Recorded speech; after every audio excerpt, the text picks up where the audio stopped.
Hey, it's aka Claudette with a special Mars retrograde opinion of mine. Today is the 8th of September, 2020, and tomorrow on the 9th, Mars will be standing still for a good day. And I always make a point to honor the fact that a planet is holding space at a particular point, is not moving, is not appearing to be moving. And therefore, this is a potent moment. And to be present in that potent moment, first we must be aware of it. And that's what I'm here for, where the heavenly bodies are. I will give also the positions of the heavenly bodies. What's important to note is that this numerology influence is very strong at this moment as well. And so by sharing where the heavenly bodies are and seeing that there's a lot of numbers that are the same, that is for me a indication that there are divine forces at play. But at the same time, I want to be clear that we have free will and that we are able to exercise this energy. And as I was speaking about in previous podcasts, and what I continue to say, because we honored the Lion's Gate, we are also invited to honor that we are still in this Leo energy. And I personally am grateful that we are. Sun is at home, and it's good that it is. Now, Mars is really the first kind of energy that we have been shown to have an association with nature, with spring, and the history of that. And it gives us a basis to start. And I always explain Mars as the energy that's needed to push after the long winter, the growth, the life, the sprout that appears at spring. And I like to see it in this organic way instead of the classic typical ways of warrior and fighting and all these very, I find primitive connotations of that. And since we are becoming slowly aware of the impact of our spiritual selves that is not physical, that we are becoming clearer about our metaphysical strength and utilities that we have to make changes, then this is a perfect moment to pause and honor this transitioning energy of Mars, and know that this energy is also organic and is also one for good and not just one for war. And here, as we are acknowledging and can see with our eyes in the sky, which is so beautiful, that you can actually see on a clear night Mars shining red in the sky. And if you know your constellations, or if you use a sky location app, because what's important to note is that the stars of Pisces are not that strong. So you need special conditions to see them, but they are and can be seen. And Mars is aligning with some very important stars in Pisces. And so I am honoring Mars in Pisces. I am not honoring Mars in Aries, as even Vedic astrologers are saying that it's partly in Aries and in Pisces, because it's so powerful to acknowledge this planet that I can see, this red planet, amongst these ancient stars that have been observed since Babylonian times. This part of the sky that we associate with rebirth and spirituality, which is Pisces. And we know we are in this spiritual challenge at the moment. And so when you align yourself, when you are conscious of this fact, that we can see with our eyes that Mars is in Pisces, and that we know the history of Pisces, that we know that we are in this part before the dawning of the age of Aquarius. I'm sorry, we're not there yet. But we are dawning, and we are doing the work of this Pisces, of this water energy that is accompanied by the sea dragon, by Cetus, that is very much a part of this space. And so we are in the present moment doing the work in this Pisces space before we can celebrate and align ourselves to the energies of the age of Aquarius. Right now, we are doing the hard work, the birthing, the crowning work to move from this Pisces, from the womb, from the two fishes, from the birthing, from these, connected by this knot and this string, this knot between these two existences of life. We are moving, and we are connected by this star. And this star, this knot, ALRISHA, is exactly where Mars is. You could say, I like to make this analogy, is where the umbilical cord is cut. Are you ready to cut this umbilical cord to this old paradigm? And are you going to do it with this cliche Mars? No.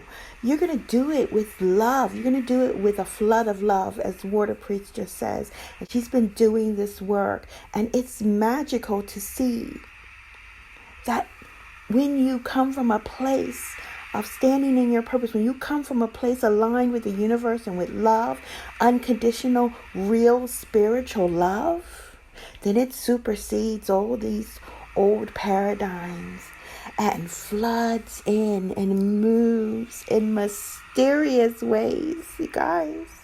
And so I ask people all the time when they have a consultation with me, or I don't really ask them, I send them a letter in welcome to Skystrology.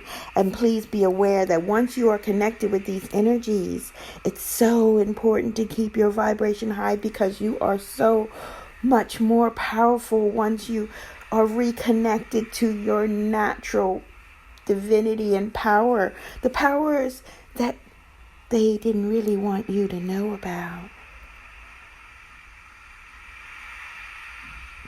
I'm playing this water in the background because we need to flow.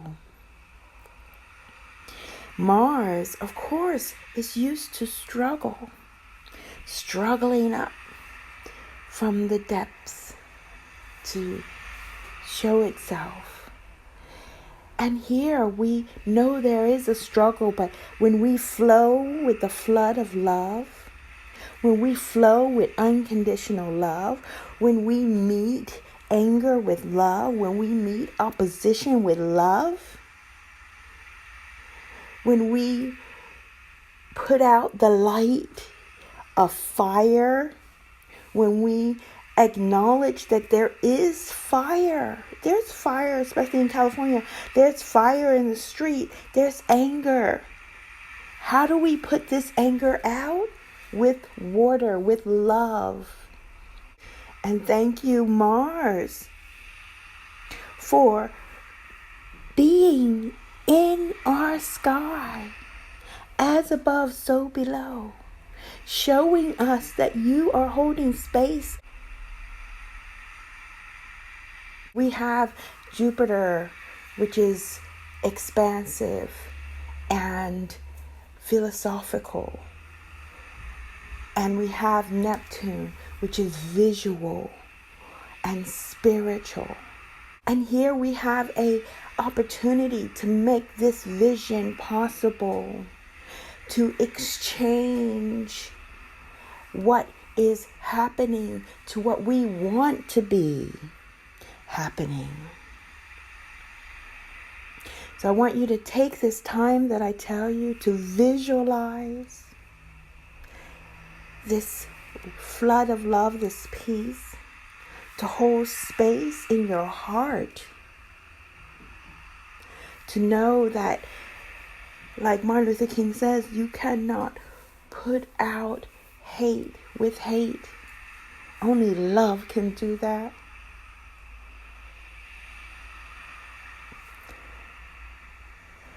On the 9th of September at 7:34 GMT time. That's on the 8th of December, actually, at 11:34 p.m. California time. So it starts on the 8th in California. It's at 2:34 in the morning on the East Coast. Mars will stand still at 36. That's a 9 of Pisces, at the end of Pisces, but aligned with the stars of Pisces. And it will be stationary until the 10th at 15:02 GMT time. That, of course, is 7:02 in the morning California time. So we have this beautiful moment this whole day where we can visualize peace and visualize how we, no matter what may come at us, no matter what fire, no matter what anger, that we approach it with love, approach it with unconditional understanding. Sending you all that from the bottom of my heart. Now, as I said, Mars will be at 36 degrees. I want to acknowledge that, this planet X, Aries, is at 32 degrees, and it's retrograde as well. And Mars will be moving on. And Aries is about our subconscious and what we know is wrong in this world. We know there's a lot that's not right in this world. But to change it, we must make an example of what is the better option. And so be aware that we have this consciousness and this meeting of the subconscious shadow here with us as well. Know that our sun is shining at 29 degrees of Leo. That's an 11. That Mercury is at 11 degrees of Virgo. That K2, the south node, is 17 degrees Ophiuchus, healer, water and fire, Scorpio and Sagittarius. They're supporting the Jupiter, the higher rims connected with Pisces. Jupiter is going to go straight soon. It's holding space. It's stationary as well, vibrating at 20, at 2 of Sagittarius. Pluto is at 26 Sagittarius, and Saturn is still at 29 Sagittarius. Our Neptune, so important, because it is really on the cusp of Aquarius and Pisces, but it's retrograde, and it's been at 22 for ages, but at this moment in time, it is at 21 degrees, which is a 3, which is a very powerful frequency. And we have Venus Thank you, Venus, for going into Cancer. And she is at 5 degrees of Cancer. When I say 5, I always think of the children. And our moon, thank you, moon. It's also at 11 degrees, and it's at 11 degrees of Taurus, of Earth. It's just past the Pleiades, sisters, the Pleiades cluster.